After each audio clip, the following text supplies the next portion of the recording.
A white-hooded figure stands beneath the burning cross, a symbol of terror, hatred, and violence. The very name is enough to send chills down the spine, yet this was not merely a group of extremists lurking in the shadows. For a time, they were America's most feared gang, wielding not only violence but also power, wealth, political influence. The Ku Klux Klan wasn't an underground movement, it was mainstream, organized, and omnipresent. Politicians, judges, even law enforcement officers donned its robes, swore its oaths, and executed its terror. While other gangs operated from the criminal underworld, the KKK wielded a far more dangerous power, widespread acceptance across vast regions of the country. This was white supremacy at its most horrifying and terrifying peak. The Klan was born on Christmas Eve, 1865, at a time when the Civil War had just ended. The defeated South saw the abolition of slavery, and for the first time, Black Americans were being granted rights that white supremacists found utterly unacceptable. In the town of Pulaski in Texas, 6 former Confederate soldiers, Frank McCord, Richard Reed, John Lester, John Kennedy, J. Calvin Jones, and James Crow, came together to form a secret society. What began as a fraternity, a club where ex-soldiers could share stories and gather for drinks, quickly morphed into something far more sinister within the span of only a year. At that time, many white Southerners were frightened. The world they once ruled had been torn apart, and the idea of freed black men voting, holding office, and living as equals was just unacceptable to them. The Ku Klux Klan provided a way to fight back. Through intimidation, terror, and violence, they set out to take back the South. Their targets extended beyond Black Americans. Anyone who supported Reconstruction, the effort to rebuild the South and grant rights to freed slaves, became an enemy.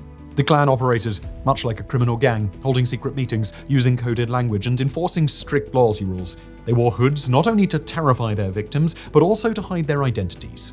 And it's important to note that the infamous white hoods, now synonymous with the Klan, did not appear until its second incarnation in the early 20th century. In a peculiar twist, during its first era, the Klan borrowed from Mardi Gras carnival traditions, employing disguises with gigantic animal horns, fake beards, coonskin caps, and even polka-dotted paper hats. While not quite as visually terrifying, their actions absolutely were. At night, they rode on horseback, dragging people from their homes, burning schools, and lynching anyone who dared to stand in their way. The message was clear. This was white America, and anyone who challenged that was going to suffer. In the late 1860s, the Klan's brutality could no longer be ignored. The US government cracked down by passing the Enforcement Acts in the early 1870s. Federal troops were sent in to arrest Klan members, leading to the prosecution of dozens and ultimately causing the organization to collapse. In response, several insurgent paramilitary groups arose, explicitly aimed at suppressing Republican voting and removing Republicans from office. These included the White League, which started in Louisiana in 1874, and the Red Shirts, which emerged in Mississippi. The first version of the Klan was dead, but like any gang, it wouldn't stay buried for very long. For nearly 4 decades, the Klan had been a mere shadow of its former self. But in 1915, that changed. The Birth of a Nation hit theaters, a 3-hour silent film that glorified the Klan by portraying them as noble warriors defending America from crime and corruption. It became a blockbuster success, earning praise from audiences and even securing a screening at the White House for President Woodrow Wilson. And guess what? The heroes in the film wore white uniforms and white conical hats. That is, the most iconically terrifying symbol of the KKK was, in fact, purely a Hollywood creation. This was exactly what the Klan needed. Inspired by the film, a new generation of white supremacists revived the movement. However, this time, it was not solely about terrorizing Black Americans and those supporting Reconstruction. In his 1941 book, The Mind of the South, writer W.J. Cash described the Second Klan as anti-Negro, anti-alien, anti-red, anti-Catholic, anti-Jew, anti-Darwin, anti-modern, anti-liberal, and militantly Protestant. By the 1920s, the Klan had evolved from a mere hate group into a full-fledged business. Millions joined, paying membership fees, purchasing the now infamous Klan robes, and attending massive rallies. Politicians actively courted the group's support, with many even joining themselves. At its peak, the KKK boasted between 3 and 8 million members, depending on who you asked, including police officers, judges, state governors. The group extorted businesses with ruthless efficiency. If a black-owned shop refused to close, it was burned to the ground. If a white-owned business hired black workers, it faced threats, boycotts, or even arson. By simply making their presence known, the Klan could effectively shut down entire towns. Members enforced their own brand of Klan justice, which meant whippings, kidnappings, murder. Those who spoke out against them were beaten, defectors were tortured, and families daring to stand up found themselves driven out of town, or worse. And what about reporting their crimes? Who could anyone turn to? The local police, the mayor, even a judge? The harsh reality was that all these figures were often in the Klan. The organization had become so deeply woven into the system that even if you managed to escape its grip, true justice remained nothing more than a fading fantasy. They were not hiding anymore. They held parades, burned crosses in broad daylight, and wielded their power to enforce racist laws. Yet despite their massive influence, the Klan's ugly truth couldn't stay concealed indefinitely. Corruption, scandals, and internal power struggles began tearing the organization apart from within. The brutal murder of Madge Oberholzer in 1925 played a crucial role in the downfall of the Second Ku Klux Klan by exposing the violence entrenched within its ranks. The crime centered on D.C. Stevenson, the Grand Dragon of the Klan in Indiana, who wielded considerable political influence at the time. Oberholzer, a 28-year-old state employee, was drawn into Stevenson's circle under false pretenses. On March 15, 1925, he abducted her, transported her on a train bound for Chicago, and subjected her to horrific physical and sexual assault. In a desperate bid to end her suffering, she ingested poison. After enduring days of agony, she was abandoned at her parents' home, where, before finally succumbing to her injuries, she managed to provide a detailed statement implicating Stevenson. Her testimony led to his arrest and subsequent conviction for murder, an outcome that shocked the public. Stevenson, who had once boasted that he was the law in Indiana, ultimately received a life sentence. His trial exposed the Klan's deep ties to politics and law enforcement, igniting widespread outrage and disillusionment. When state officials refused to intervene on his behalf, he retaliated by unveiling a network of Klan-backed corruption, an action that further eroded public trust. The ensuing scandal triggered mass resignations, a sharp decline in membership, and the rapid disintegration of the Klan's political influence. What had once been a formidable nationwide movement crumbled under the weight of its own brutality and hypocrisy, with Oberholzer's murder marking a pivotal moment in its downfall. The third incarnation of the Ku Klux Klan emerged in the 1950s, fueled by opposition to the burgeoning civil rights movement. Unlike its predecessor, this version functioned more as a decentralized collection of violent extremist groups rather than as a cohesive national organization.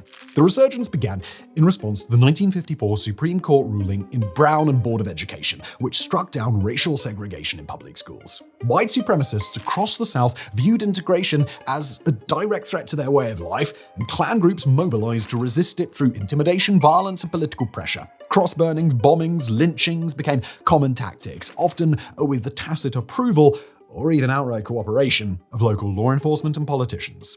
Unlike the Second Klan, which had cloaked itself in moralistic rhetoric about defending American values, the Third Klan was more explicitly violent and reactionary. On the morning of September 15th, 1963, a powerful explosion tore through the 16th Street Baptist Church in Birmingham, Alabama. Set by the KKK, the blast killed 4 black girls, Addie Mae Collins, Denise McNair, Carol Robertson, and Cynthia Wesley, as they prepared for Sunday service. Their bodies were crushed beneath the rubble, and their final moments were filled with unspeakable terror. The church had long been a key gathering place for civil rights activists. Martin Luther King Jr. had spoken there, and equality marches were planned within its walls. That morning, as children roamed the halls and women arranged hymnals, a bomb hidden beneath the stairwell exploded, its shockwave shattering windows, it buckled walls, and it sent debris flying through the sanctuary. For Birmingham, a city already strained by racial terror, this act of brutality was unspeakable. Yet it was not random. The church had long been a target. Less than a year later, another tragedy rocked the United States. On the night of June 21st, 1964, civil rights workers James Chaney, Andrew Goodman, and Michael Schwerner were murdered in Mississippi, their bodies buried beneath an earthen dam in a deliberate attempt to erase their presence. The 3 men, who were part of the Freedom Summer campaign, had been investigating the burning of a black church in Neshoba County when law enforcement and the Ku Klux Klan ambushed them. Deputy Sheriff Cecil Price arrested the men on a fabricated traffic charge, holding them for several hours before releasing them into the hands of Klansmen. Their attackers chased them down a dark, rural road, forced them from their car, and executed them. Schwerner and Goodman were killed by swift gunshots, while Chaney was brutally beaten before he died. For weeks, their families and the nation waited for answers. Under pressure from the Johnson administration, the FBI launched an extensive investigation that eventually led to the discovery of their bodies on August the 4th, and the nation was horrified. 2 white men from New York and 1 black man from Mississippi had died together in a state where violence against black activists was routine. Yet their deaths could not be ignored. The murders fueled support of the Civil Rights Act of 1964, while simultaneously exposing the deep-seated racism entrenched in the Jim Crow South. Although no one was initially charged with murder, a 1967 federal trial eventually convicted several conspirators of civil rights violations, and in 2005, former Klan leader Edgar Ray Killen was finally convicted of manslaughter. Both the Civil Rights Act of 1964 and the Voting Rights Act of 1965 represented not only legislative victories against segregation, but also direct blows to the Klan's influence. The FBI's COINTEL program successfully infiltrated and disrupted Klan operations, while high-profile prosecutions began the process of dismantling its leadership. Meanwhile, public outrage over racial violence further undermined its support, and by the late 1970s, the Klan's membership had dwindled significantly. Now, unlike its previous waves of resurgence, the Klan was unable to regain its former strength or numbers after the Civil Rights era. Instead, it splintered into dozens of smaller, scattered groups. By the 1980s, the KKK had splintered into hundreds of independent factions, each with its own leadership, priorities, and levels of extremism. Some focused on political activism, others on violent intimidation, and many had devolved into outright criminal enterprises. One particularly dangerous offshoot was the Aryan Nations. Unlike the traditional Klan, Aryan Nation groups were heavily armed, highly radicalized, and willing to engage in outright terrorism. They had no interest in marches or local politics. They wanted a race war. This marked a significant shift in white supremacist ideology, as many of these groups began forming militias and paramilitary organizations in preparation for what they called the inevitable collapse of American society. Some Klan factions attempted to rebrand themselves, adopting a more respectable image, yet beneath the surface, the enduring ideology of hate remained unchanged. Perhaps no figure better represented the Klan's rebranding efforts than David Duke. In the 1970s, Duke emerged as the new face of white supremacy, young, clean-cut, and highly educated. He traded the white hood for a suit and tie, presenting himself as a respectable nationalist rather than a hate-fueled terrorist. Duke ran for public office multiple times, eventually winning a seat in the Louisiana House of Representatives in 1989. He helped normalize white supremacy by promoting ideas of white rights and heritage instead of resorting to outright violence. Now, make no mistake, though, this was still the Klan. The organization remained rooted in racism, in fear, in exclusion. Duke's approach was simply more calculated and palatable to modern audiences. Rather than use cross-burnings, he turned to talk shows, political speeches, and coded language to spread the same hateful messages. The scary part is that it worked. His political success provided other white supremacist groups with a blueprint. If the Klan could not win with hoods and robes, perhaps it could win with ballots and boardrooms. Even as they attempted to shift their ideology into the mainstream, many Klan factions continued to engage in violence, and the federal government was watching closely. By the 1980s and 90s, the FBI had infiltrated many Klan groups, uncovering plots for bombings, assassinations, and mass violence. Federal agents moved in to shut down Klan compounds, arrest leaders, and dismantle their recruitment efforts. And then came the 1981 lynching of Michael Donald in Alabama, one of the most brutal hate crimes of the era, and ultimately the beginning of the Ku Klux Klan's financial downfall. Michael Donald, a 19-year-old black man, was randomly targeted by Klan members in Mobile, Alabama. They sought revenge after a local trial acquitted a black defendant accused of murdering a white police officer. Frustrated by the outcome, members of the United Klans of America decided they would send a message. On the night of March the 20th, 1981, 2 Klan members, Henry Hayes and James Knowles, drove around Mobile looking for a black victim. They spotted Donald walking home from a convenience store and abducted him at gunpoint. They then drove him to a secluded area where they beat him, cut his throat, and strangled him with a rope.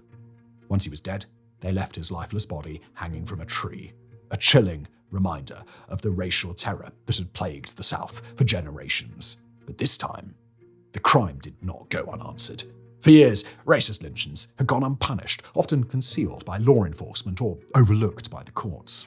However, Michael Donald's case was different. The brutality of the crime, coupled with the relentless pursuit of justice by his mother, Beulah Mae Donald, compelled the system to act. The FBI and the Justice Department soon became involved, and by 1983, James Knowles was arrested.